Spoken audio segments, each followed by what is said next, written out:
Como dije, voy a hacer un pequeño resumen de lo que predicamos la última vez que estuvimos acá. Hoy día vamos a hablar del Evangelio de Cristo.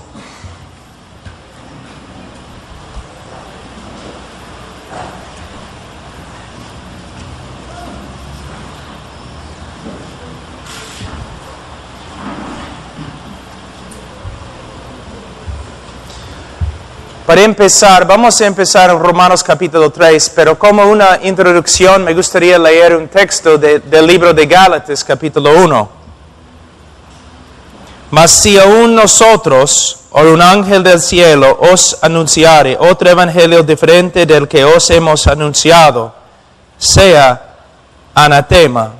Como antes hemos dicho, también ahora lo repito, si alguno os predica diferente evangelio del que habéis recibido, sea anatema. Es una advertencia muy fuerte y muy importante, debemos escucharla. En el día de hoy hemos reducido el evangelio a algunas leyes espirituales o 4 cosas o 5 cosas que Dios quiere que sepas. Nosotros hemos hecho casi igualito como la Iglesia Católica, que ha reducido el Evangelio a algunos ritos. Si nosotros somos pastores y predicadores, principalmente somos predicadores del Evangelio de Cristo. No es un mensaje sencillo, es el mensaje más importante y más profundo que existe en las Escrituras. Pero vamos a ver un ratito lo que nosotros hacemos en el discipulado. Predicamos un sermón. Pedimos a las personas que pasen adelante. Si pasan adelante, los aconsejamos. Muchas veces inmediatamente ahí en la iglesia. 5 minutos, 10 minutos. Mientras la congregación está cantando, estamos ahí aconsejando. Después de 5 o 10 minutos presentamos a los que han pasado adelante con las siguientes palabras. Hermanos, debemos regocijarnos porque hoy día 4 personas recibieron a Cristo, ahora son salvas y son parte de la familia de Dios. Después de 5 o 10 minutos de consejería, como autoridades religiosas, nosotros proclamamos que estas personas son salvas. Muchas veces, después de su supuesta conversión, nunca volvemos a hablar del Evangelio. Nunca volvemos a hablar de cómo una persona puede saber bíblicamente que es salva. Empezamos discipulado. Y muchas veces es casi imposible discipular a la persona, porque no quiere. Tenemos que buscarle. Tenemos que estar detrás de la persona. Muchas veces pensamos, ¿por qué se porta así? ¿Por qué no crece? ¿Por qué sale de la iglesia y nunca vuelve? Quizás es por causa del evangelio que predicamos y nuestra manera de invitar a los hombres para que conozcan a Cristo. Podemos ver aquí en el libro de Gálatas algo muy importante, que el predicar el evangelio es un trabajo no solamente importante, sino un trabajo peligroso. Si no predicamos bien el evangelio, anatema, dice la palabra de Dios. ¿Qué es el evangelio? ¿Qué es? ¿Simplemente que Dios te ama y tiene un plan maravilloso para tu vida? No, no es el evangelio. ¿Simplemente que Cristo murió y ahora debes repetir una oración? No, no es el evangelio. El evangelio es un mensaje que de verdad podemos compartir de una forma con una persona en 5 minutos. Pero también es un mensaje tan inmenso que vamos a pasar toda la eternidad y todavía no vamos a poder comprender el Evangelio.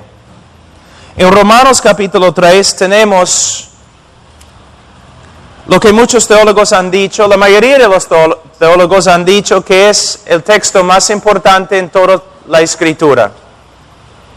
Fíjate, algunos de los más eruditos a través de la historia de la iglesia han dicho que Romanos capítulo 3, 23 a 28 es el texto más importante en toda la Biblia. ¿Cuánto tiempo hemos dedicado a saber lo que dice, enseña este texto? Carlos Spurgeon dijo acerca de este texto, es el Acrópolis. Es una palabra que significa una ciudad fortificada. Es la ciudad fortificada del Evangelio y de la fe cristiana. Entonces vamos a estudiar este texto un poquito hoy día. Primeramente dice en versículo 23, por cuanto todos pecaron y están destituidos de la gloria de Dios. Por cuanto todos pecaron. Muchas veces en nuestro evangelismo tratamos el pecado ligeramente. Sabes que eres pecador, ¿no? Pues todos nosotros somos pecadores. No es la manera del apóstol Pablo de tratar el pecado. El pecado es un asunto grave. El único problema que el hombre tiene es el pecado. Y la mayoría de los hombres, aunque dicen que son pecadores, no tienen ninguna idea lo que significa. Y no tienen ninguna idea porque nosotros no estamos predicando mucho acerca del pecado y cuán horrible que es. Dice aquí en versículo 3, por cuanto todos pecaron. ¿No es cierto que la gente en la calle se ríe cuando alguien menciona el pecado? Los hombres de negocio a veces usan el pecado para vender sus productos. Vivimos en una cultura que ama el pecado, que no cree que el pecado sea malo. Es el trabajo del predicador explicar de las Escrituras cuán horrible es el pecado y cuán horrible es el pecador ante Dios. El problema del hombre no es la falta de autoestima. El problema del hombre no es que el mundo le ha tratado mal. El problema del hombre es que tiene un problema con Dios por causa de su pecado. Una vez escuché un predicador hablando de la mujer allí en Juan capítulo 4, la mujer samaritana. Y Cristo está hablando con ella. El predicador decía que todos los hombres habían maltratado a esta mujer, que ella había sufrido, que toda la comunidad estaba en contra de ella, pero Cristo vino a salvarla. Luego Él dijo, si también todo el mundo está en contra de ti, si tienes problemas con todo el mundo, si nadie te aprecia, entonces ven a Jesús. ¿Es el Evangelio? No, es una desgracia. El problema de la mujer samaritana no era el pueblo o la comunidad que la rechazaba. Ella tenía un problema mucho más grande. Ella tenía un problema con Dios. ¿Qué importa si su comunidad estaba en contra de ella? Dios estaba en contra de ella. Dios tenía un problema con ella, su pecado. Y si no se arrepiente, ella va a experimentar la ira de Dios. El hombre no es víctima, es culpable. Y nosotros tenemos que predicar acerca del amor de Dios por supuesto, pero también tenemos que predicar con respecto a la santidad de Dios, la justicia de Dios. Dios es un Dios santo y justo y no puede aguantar el pecado. Él va a venir con furia, con justicia, con ira y va a castigar al pecador. Muchas veces decimos, yo escucho personas diciendo, soy salvo. Yo siempre pregunto, ¿de qué? ¿De qué? Algunos dicen, bueno, de mi pecado. Otros dicen, de mi pobreza. De mi falta de autoestima. ¿Sabe qué?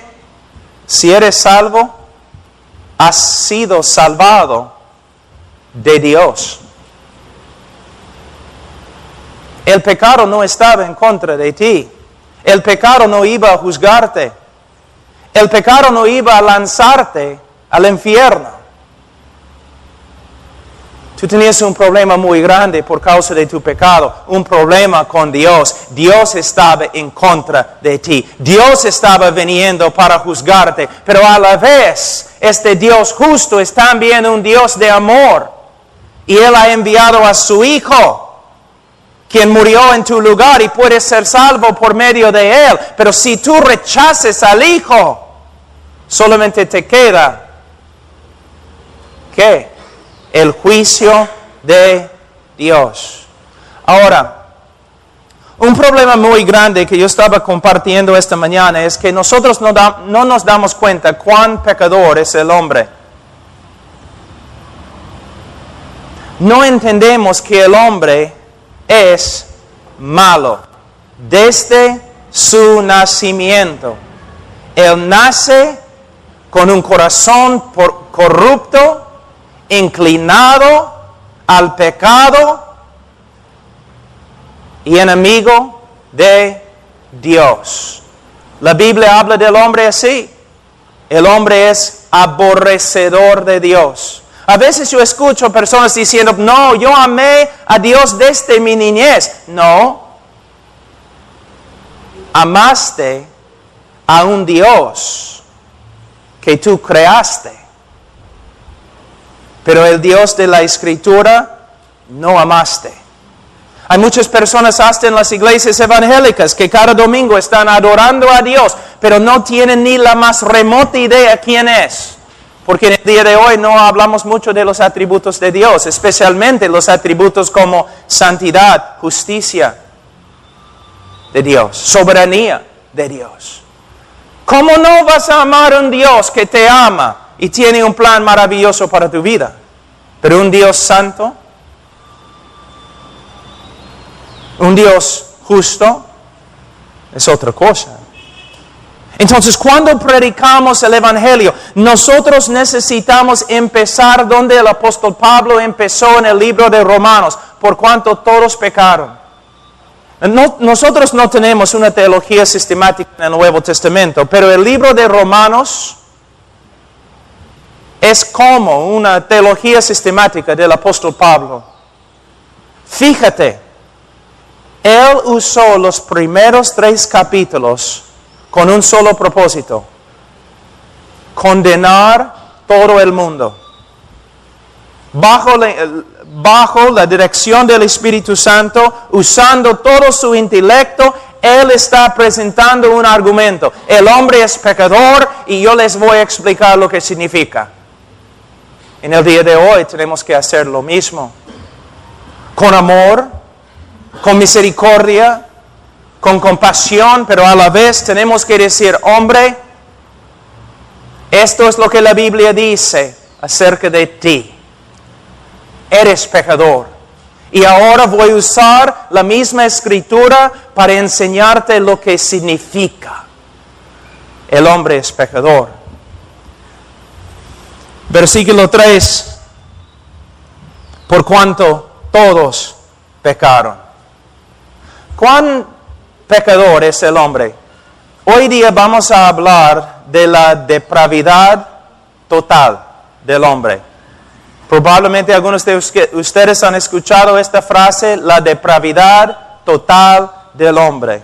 Yo prefiero otra manera, otra frase, la depravidad radical del hombre. Significa que el hombre de verdad es depravado. Voy a enseñarle dos cosas hoy día, lo que la depravidad total significa y lo que no significa. Es muy importante que nosotros entendamos cómo es el hombre, porque va a afectar nuestra manera de predicar el Evangelio. La depravidad total no significa que la imagen de Dios en el hombre haya sido totalmente perdida en la caída. En Génesis 9:6 y 1 Corintios 11:7, Santiago 3:9, las Escrituras todavía se refieren al hombre como habiendo sido creado a la imagen de Dios. Por lo tanto, hay un sentido verdadero en que la imagen de Dios aún se encuentra en cada hombre. La depravidad total no significa que el hombre no tenga ningún conocimiento de la persona y voluntad de Dios. Las Escrituras nos enseñan que los hombres tienen suficiente conocimiento de Dios para aborrecerlo y suficiente conocimiento de su verdad para rechazarla y intentar detenerla. Vamos un ratito al libro de Romanos, capítulo 1. Versículo 18. Porque la ira de Dios se revela desde el cielo contra toda impiedad e injusticia de los hombres que detienen con injusticia la verdad. Versículo 21. Pues habiendo conocido a Dios, no le glorificaron como a Dios, ni le dieron gracias. Es imposible entrar en un debate con un ateo. Es imposible. ¿Por qué? Porque no hay tal cosa como ateo. Los ateos no existen. La Biblia no reconoce el ateo, sino dice que todos los hombres conocen a Dios. Todos los hombres saben no solamente que hay un Dios, ellos saben quién es. Y también todos los hombres tienen una idea de cómo es la voluntad de este Dios. Versículo 18 de nuevo. Escuchen lo que dice.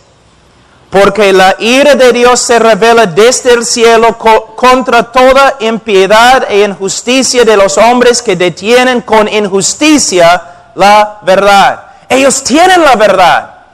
¿Qué verdad tienen? Versículo 21. Pues habiendo conocido a Dios. No dice que saben que hay un Dios. Dice que ellos conocen quién es el Dios verdadero. En un debate nunca es un problema con el intelecto, es un problema con la voluntad. ¿Cuánto sabe el hombre del Dios verdadero? Él sabe suficientemente para aborrecerlo. ¿Cuánto sabe el hombre de la voluntad de Dios? Él sabe suficiente para pelear en contra de ella. Cuando estoy hablando a veces en las universidades y un ateo se presenta, él dice, soy ateo. Yo digo, no eres. Tú sabes quién es Dios. Y Él ha escrito su ley en tu corazón. Tu problema no es un problema del intelecto, es un problema de la voluntad. Tú sabes quién es Dios, pero tú le aborreces. ¿Y por qué? Dice el ateo. ¿Por qué aborrezco a Dios? Bueno, porque es bueno. Tú aborreces a Dios porque es bueno. Pero ¿cómo voy a aborrecer a Dios simplemente porque es bueno? Porque tú eres malo. Y los malos aborrecen a los buenos. Algunos de nosotros, antes de convertirnos, éramos aún según la sociedad malos. Algunos acá eran alcohólicos, otros drogadictos. Los malos no se juntan con los buenos. Los malos pelean contra los buenos. Eso es lo que tienen que entender. ¿Por qué el hombre aborrece a Dios? Porque Dios es bueno y el hombre es malo. Jesús dijo, no vienes a la luz. ¿Por qué? Porque tus obras son malas. En versículo 18 dice que los hombres detienen con injusticia la verdad. ¿Qué hacen los hombres? Ellos trabajan con toda su fuerza para detener, restringir lo que saben acerca de Dios. No quieren escuchar. Cuando su conciencia empieza a hablarles, ellos no quieren escuchar. Cuando alguien está predicando el Evangelio, no quieren escuchar. Porque no quieren someterse a Dios. La depravidad total no significa que el hombre no posea una conciencia o que sea totalmente insensible al bien y al mal. En Romanos 2:15 las Escrituras enseñan que todos los hombres posean una conciencia. Si no ha sido cauterizada, conforme a 1 Timoteo capítulo 4 versículo 2, tal conciencia puede guiar al hombre a admirar virtud y actos nobles. Vamos a Romanos capítulo 2 versículo 15. O vamos a empezar en versículo 14. Porque cuando los gentiles que no tienen ley hacen por naturaleza lo que es de la ley, estos aunque no tengan ley, son ley para sí mismos, mostrando la obra de la ley escrita en sus corazones, dando testimonio su conciencia y acusándoles o defendiéndoles sus razonamientos. ¿No es interesante que puedes viajar por todo el mundo, puedes visitar un montón de diferentes culturas y vas a encontrar algo muy parecido entre ellos? Su ley.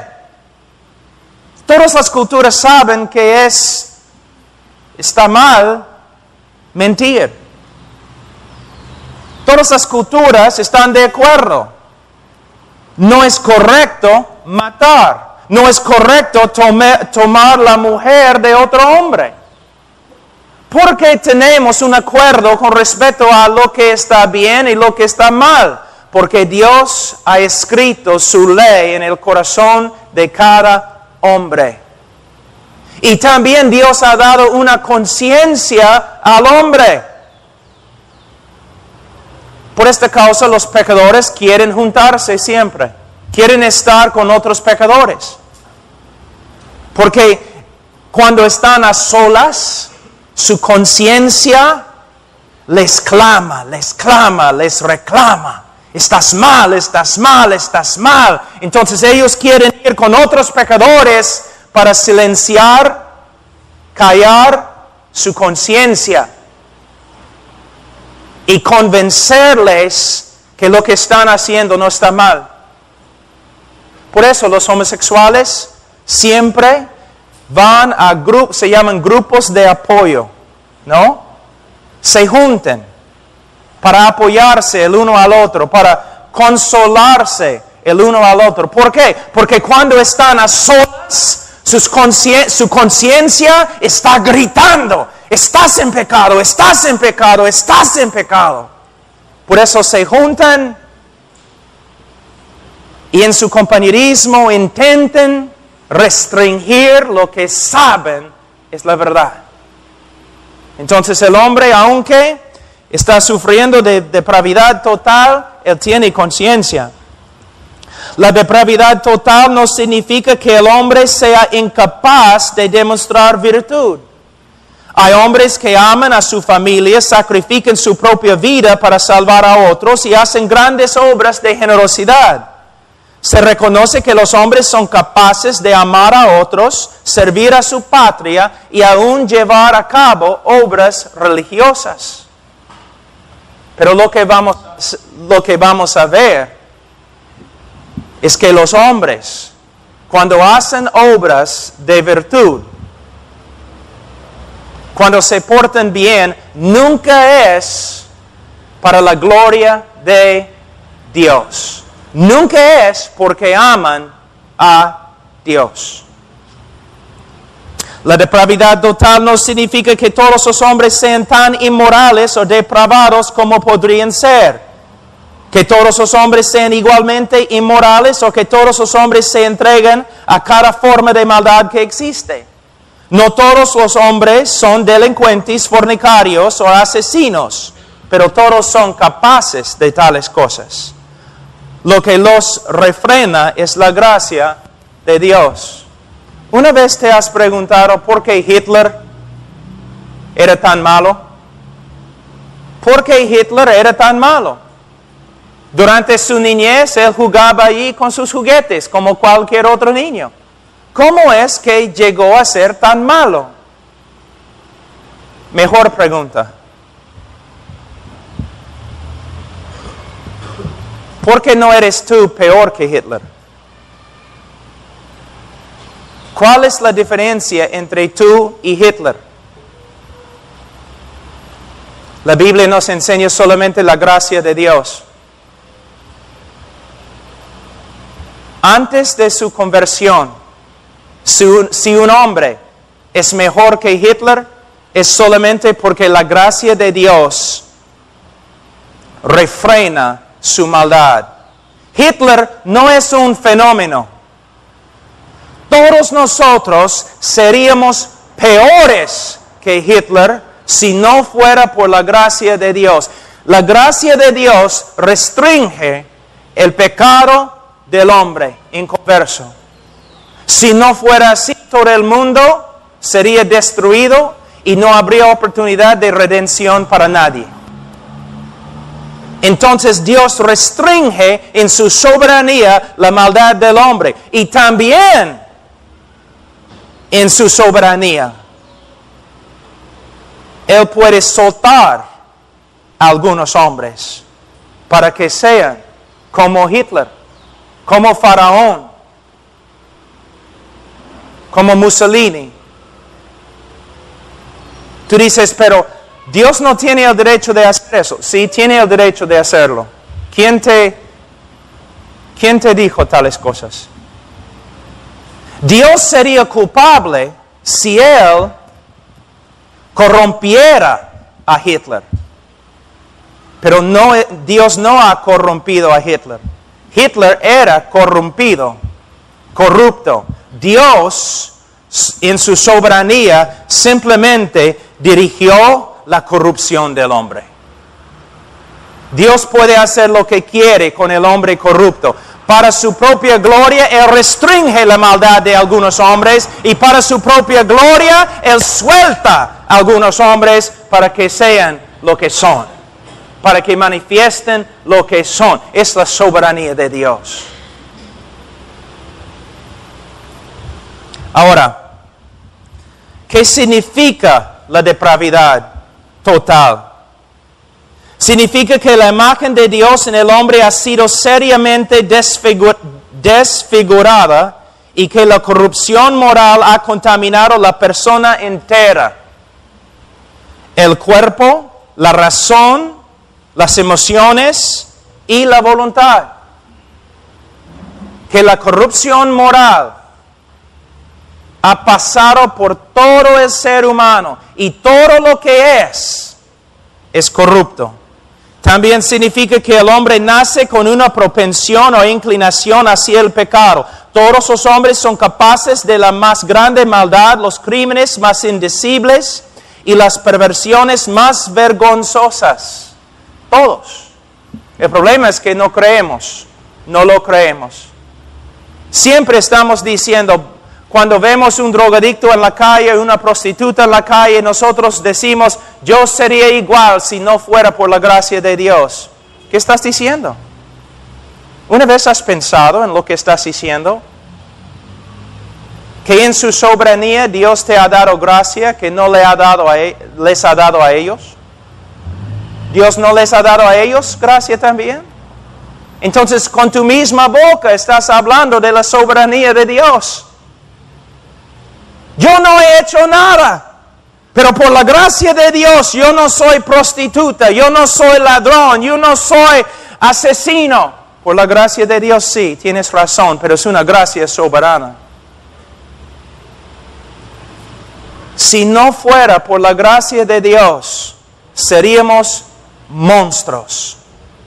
monstruos, 1000 veces peores que Hitler, pero no lo creemos. Nosotros pensamos que hay un chispe, un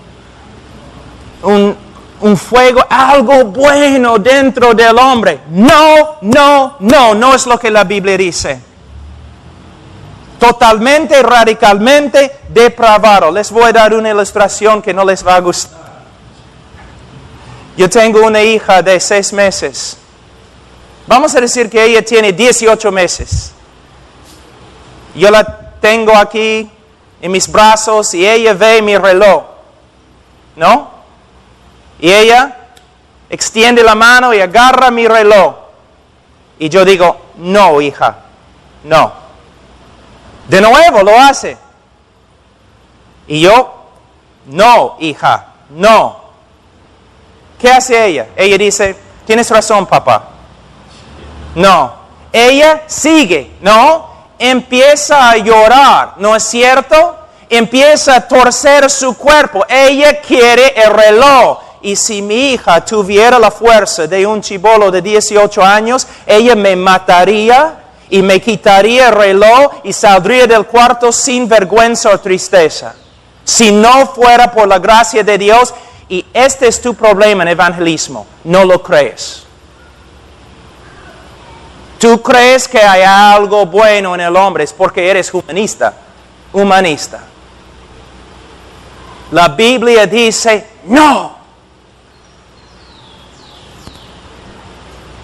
Hitler es solamente un ejemplo chiquitito de lo que somos nosotros fuera de la gracia de Dios. Y cuando predicamos el Evangelio, debemos rogar que la gente se arrepienta con lágrimas, como Jorge Whitfield predicando a 30,000 personas sin micrófono afuera en el campo con sangre saliendo de su boca, gritando arrepiéntete.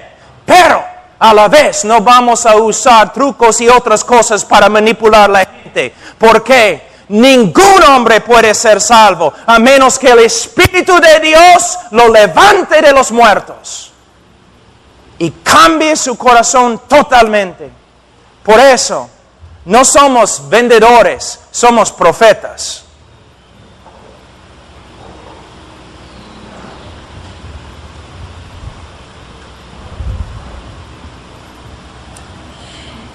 ¿Tienes que enseñar a un niño cómo mentir? ¿Tienes que enseñar a un niño cómo ser egoísta? ¿Por qué? Porque lo que la Biblia dice es verdad.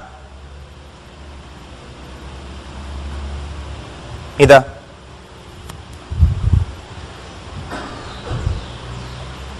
¿Cómo sería este mundo en este momento si Dios retirara su gracia? Si Dios dejara de restringir la maldad de los hombres, sería como un infierno.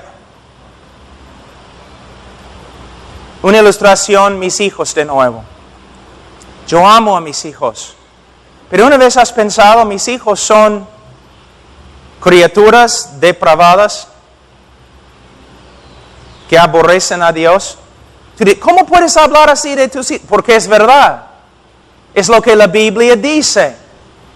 Hasta que se conviertan, tienen naturalezas pecaminosas, mentes en contra de Dios. ¿Ves? Algunos de ustedes me están mirando. ¿Cómo puedes hablar así de tus hijos? Porque es lo que la Biblia dice. Ahí es nuestro problema. Los bautistas. Soy bautista fundamentalista. Yo creo no crees la Biblia. Humanista nomás. Mira lo que la Biblia dice. Entonces, si mis hijos son así, ¿por qué los amo? La gracia de Dios en la vida de ellos. La gracia común en la vida de ellos. Pero si mis hijos mueren cuando crecen, si rechazan el Evangelio y mueren en su pecado, en el día de juicio, ¿cómo voy a responder yo?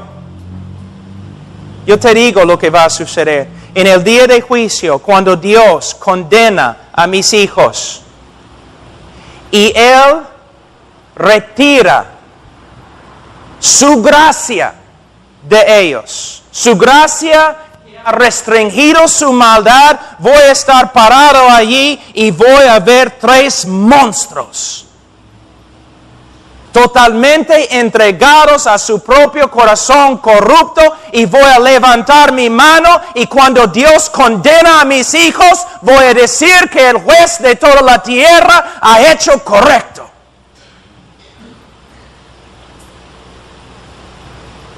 Un día yo estaba orando, Señor, solo quiero que mis hijos te glorifiquen.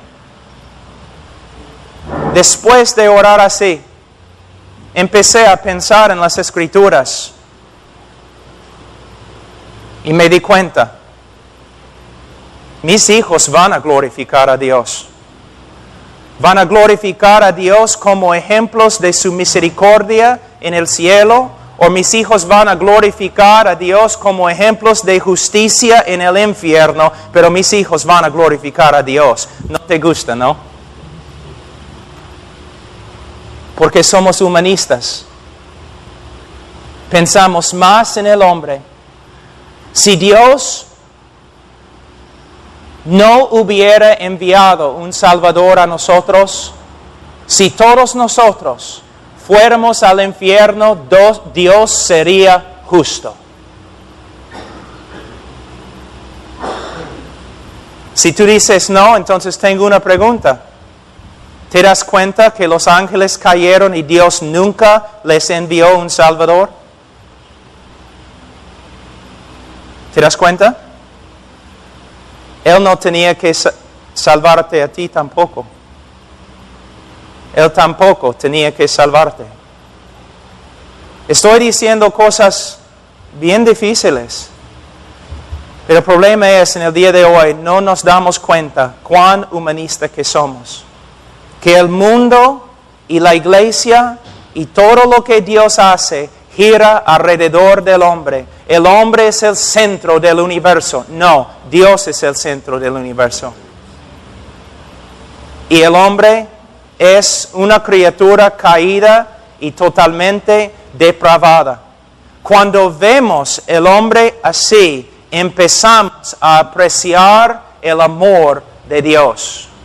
Tengo una pregunta, ¿dónde están las estrellas? ¿Alguien ha venido con un ladrón del centro de Lima, los ha robado? ¿Dónde están las estrellas? Están ahí, en el mismo lugar como en la noche.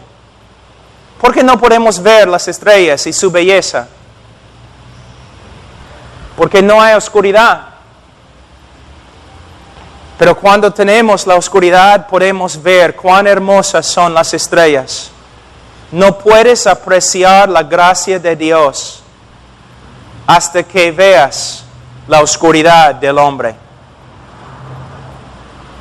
Cuando ves cuán horrible, abominable es el hombre, comienzas a apreciar cuán hermosa es la gracia de Dios. Ahora, algunas cosas más. La depravidad total significa que todo lo que los hombres hacen está contaminado por su propia corrupción moral. La corrupción moral y pecado del hombre se extienden a sus obras más encomiables. Aún nuestras mejores obras, nuestras obras de justicia son como, ¿qué dice Isaías? Trapos de inmundicia. Antes de convertirte, muchas personas piensan que antes de convertirse, muchas personas piensan, bueno, no, yo era más o menos, buena gente, yo no era ladrón ni nada, pero sí, no, pequé. Todo lo que has hecho antes de tu conversión era pecar. Era pecar. La Biblia dice, aún las mejores obras de los hombres son como trapos de inmundicia ante Dios. que el hombre no tiene ninguna obra que puede presentarle a Dios para ganar su favor. Nada, nada.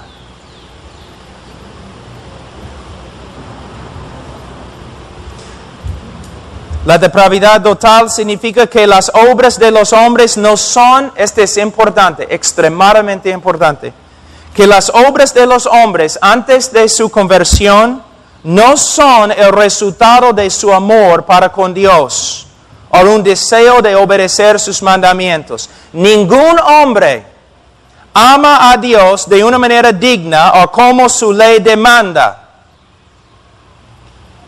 Tampoco hay un hombre que glorifique a Dios en pensamiento, palabra y obra. Todos los hombres se prefieren a sí mismos que a Dios, 2 Timoteo 3, 2-4.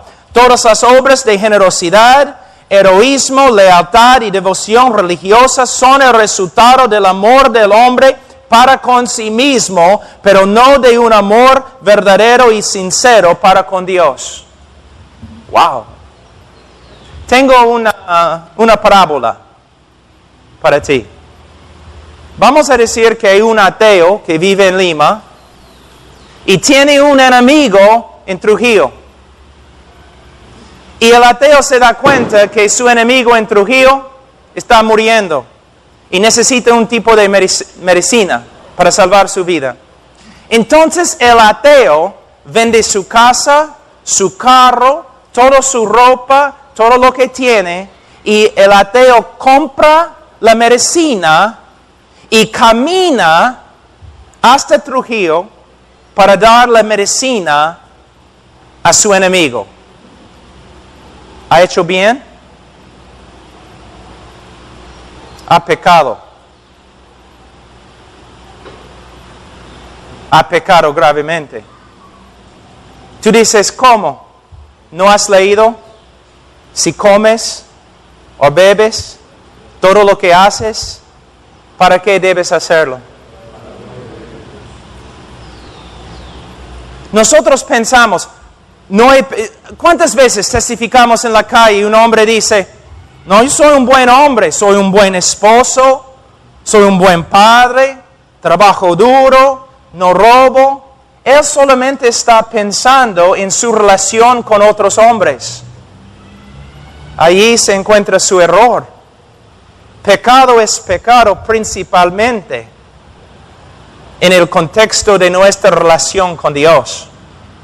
No importa lo que hagas, la obra más grande de generosidad, no importa si no lo haces para la gloria de Dios, es pecado. Si no lo haces en amor para con Dios, es pecado. De ahí podemos ver algo importante. Cuán humanistas que somos. Se creemos buenos porque tratamos bien a otros hombres, sin pensar en nuestra relación con Dios. Los hombres, la humanidad, no es el centro del universo. Es Dios. No importa lo que haces a los demás. La pregunta es, ¿cómo vives en el contexto de Dios?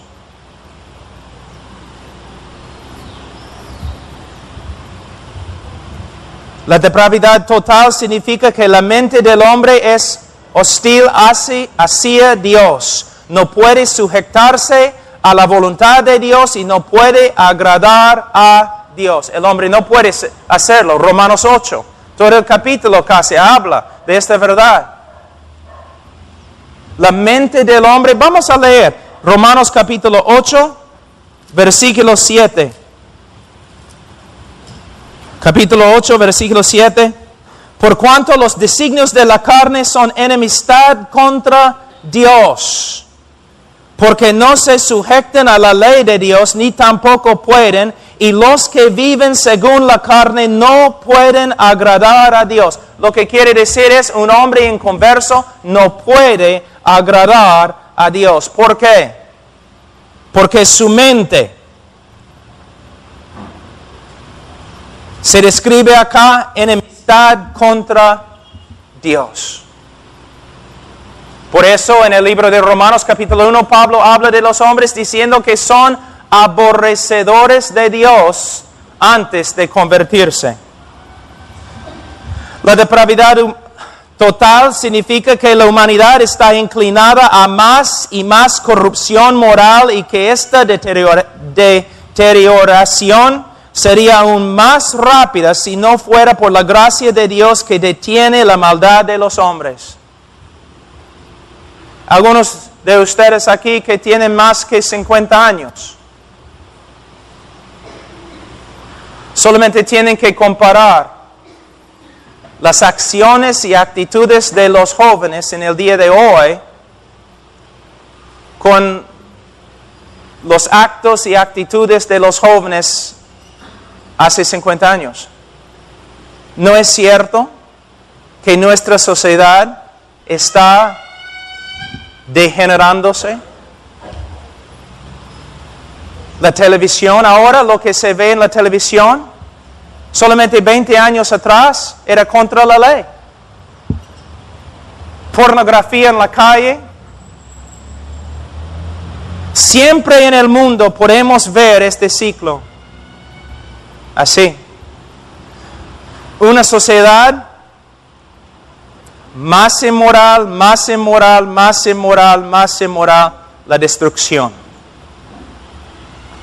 Donde el Evangelio ha entrado, podemos ver una sociedad más inmoral, más inmoral, más inmoral. El Evangelio entra, una obra genuina de Dios, la sociedad comienza a cambiar.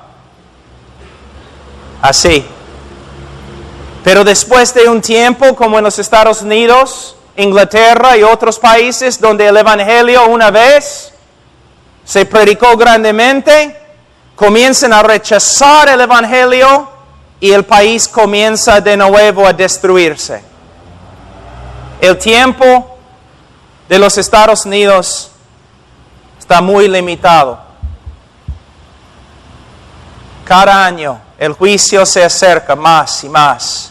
Dios nos ha entregado a nuestra propia corrupción y nos vamos a destruir. Como todos los países antes, vamos a hacer lo mismo, a menos que haya un avivamiento. Así es. Así es el hombre. Por fin, la depravidad total significa que el hombre no puede librarse de su condición pecadora y depravada. Él está muerto espiritualmente, Efesios 2, 1 a 3, corrupto moralmente, Salmos 51, 5, y no puede cambiarse a sí mismo, Jeremías 13, 23. El hombre, la Biblia dice, es una criatura depravada. Ahora, me gustaría explicar algo que es muy importante, muy importante. Voy a encontrarlo en mis notas aquí. Vamos a hablar un ratito de la incapacidad del hombre. Que el hombre no puede hacer el bien, no puede acercarse a Dios y no puede reformarse o cambiarse. Ahora, hay un problema en lo que he dicho. Cristo mismo dijo que el hombre no puede venir a Dios a menos que el Padre, ¿qué? ¿Sí? No puede. Entonces, muchos de los cristianos contemporáneos y humanistas, ellos dicen, bueno, si el hombre no puede acercarse a Dios, si el hombre no puede arrepentirse, si el hombre no puede creer, entonces el hombre no es responsable. ¿Cómo puede Dios juzgar al hombre si él no puede? Vamos a Génesis capítulo 37. ¿Qué significa, qué quieren decir los teólogos cuando dicen que el hombre no puede? Génesis 37, versículo 4. Hablando de los hermanos de José, las Escrituras dicen, y viendo sus hermanos que su padre lo amaba más, a José, que a todos sus hermanos, le aborrecían y no podían hablarle pacíficamente. Mira, dice que los hermanos de José no podían hablarle pacíficamente. No podían, es la palabra. No podían. Ahora, tengo una pregunta. ¿Ellos tenían bocas? ¿Tenían lenguas? ¿Los hermanos podían hablar? ¿Sí? Entonces, ¿cómo puede la Escritura decir que ellos no podían hablarle pacíficamente?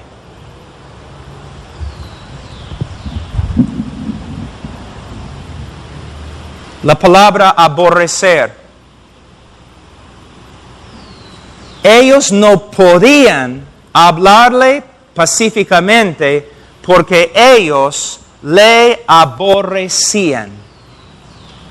Su voluntad de ellos era esclavo a su aborrecimiento, a su pecado. Una vez, quizás aconsejando, pastor, has hablado con una mujer o un hombre que tiene rencor en su corazón contra otro hombre o otra mujer, y como pastor tú dices, mira, tú tienes que perdonar a esa persona que ha pecado contra ti. Y la respuesta de la persona, no puedo. ¿Pero por qué? Tengo tanto rencor en mi corazón contra ellos, no puedo perdonarlos. ¿Por qué el hombre no puede arrepentirse? Porque odia a Dios. ¿Por qué el hombre no puede creer? Porque odia a Dios. ¿Por qué el hombre no puede acercarse a Dios? Como dijo Jesús, porque el hombre tiene tanto odio en su corazón contra Dios que simplemente no puede. Su voluntad es esclava a su naturaleza. Él tiene una naturaleza pecadora. La Biblia dice, él odia a Dios. Y su odio contra Dios es tan grande que él no puede acercarse a Dios. Y a la vez es culpable. Tiene toda la facultad de acercarse, pero no puede por causa de su enemistad contra Dios. Tengo una pregunta. Si es así, ¿cómo va a acercarse a Dios? ¿El hombre puede cambiar su propia naturaleza? ¿El hombre puede cambiar su propio corazón? No, Dios tiene que hacerlo. Por eso en Ezequiel Dios dice, yo voy a quitarte tu corazón de piedra que no puede responder a mí, y yo voy a darte un corazón de carne, sensible, que puede responder a mí. En nuestro evangelismo en el día de hoy, hemos reducido la doctrina de la obra regeneradora del Espíritu Santo a nada más que una decisión humana. Pensamos que podemos no convencer y podemos manipular a las multitudes para que levanten la mano, para que tomen su decisión, y luego sus vidas no cambien para nada. Y no nos damos cuenta que estamos predicando un evangelio diferente. Predicamos el evangelio, que Cristo murió bajo la ira de Dios para satisfacer la justicia de Dios. Que Cristo resucitó de entre los muertos. Tenemos que predicar rogando con lágrimas que los hombres se arrepienten y que los hombres crean en el evangelio. Pero no debemos reducir el evangelio a 4 leyes espirituales. Tampoco debemos reducir una invitación a nada más que, ¿quieres repetir esta oración conmigo? ¿Quieres tomar tu decisión? Porque tú puedes tomar tu decisión todo el día y todavía probablemente no vas a ser salvo. Porque la salvación es más que una decisión humana. Es una decisión humana, pero es mucho más. Es una decisión producida por la obra del Espíritu Santo. Sobrenatural. Por eso, como evangelistas no somos vendedores, somos profetas. Somos como Ezequiel. Nos paramos ante la multitud y la vemos como un campo de huesos muertos y secos. Con fe nos paramos y predicamos el Evangelio de Cristo sabiendo que Dios tiene que obrar sobrenaturalmente. Y si Él obra, ellos se van a levantar y van a caminar con una nueva vida.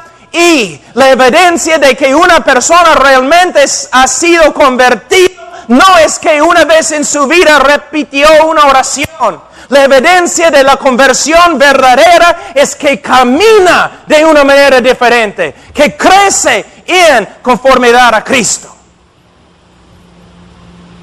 Como digo, y termino acá, ¿cuántas veces personas supuestamente se convierten en nuestro ministerio y siguen andando como el diablo? Y nosotros nos acercamos a ellos diciendo, bueno, eres cristiano ahora, debes caminar de una forma diferente. No es bíblico. Debemos decir, mira, tú has confesado a Cristo como tu Señor y Salvador, pero estás viviendo como un mundano. Es muy posible que tu confesión era falsa desde el comienzo. Arrepiéntete. Vuelve a Cristo, porque si no, es evidencia que nunca has pertenecido a Él. Oremos. Padre Santo, te damos gracias por tu palabra y, Señor, ayúdanos a predicar el Evangelio como debemos. Ayúdanos, Señor, a invitar a los hombres para que se arrepientan y crean.